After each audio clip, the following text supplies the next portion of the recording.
અને રાજકારણનો એક પાયાનો સિદ્ધાંત છે, રોગ અને શત્રુને ઉગતા ડામો એના જેવું. બરાબર છે. આ શંકરાચાર્યજી જે છે અવિમુક્તેશ્વરાનંદજી, એના ગુરુભાઈ કહેવાય. આપણે દ્વારકાના જે સ્વામી સદાનંદ સરસ્વતીજી વર્તમાન જે છે જી શંકરાચાર્ય, એના જી ગુરુભાઈ છે.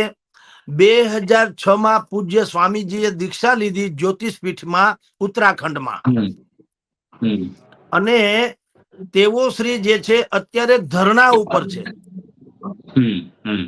એણે કીધું કે પૂર્ણિમા સુધી, જ્યાં સુધી માઘ સ્નાન પૂરું ન થાય ત્યાં સુધી જો મને પાલખી સમેત સ્નાન કરવાની ઇજાજત તંત્ર નહીં આપે તો હું અહીં નહીં પાલખીમાં બેઠો રહીશ. એટલે કે એક પ્રકારનું ધર્મ યુદ્ધ એણે છેડી દીધું છે વર્તમાન પ્રશાસન સામે.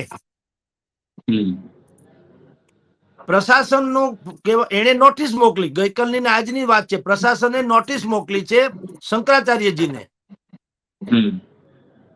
કે તમે શંકરાચાર્ય પોતાની જાતને કયો છો એ તમે સાબિત કરો, કારણ કે તમે કોર્ટમાં મામલો છે ને હજી કોર્ટે આખરી નિર્ણય આપ્યો નથી. એટલે 24 કલાકમાં પેલા તો તમે એનો જવાબ આપો, એવું પ્રશાસને કીધું.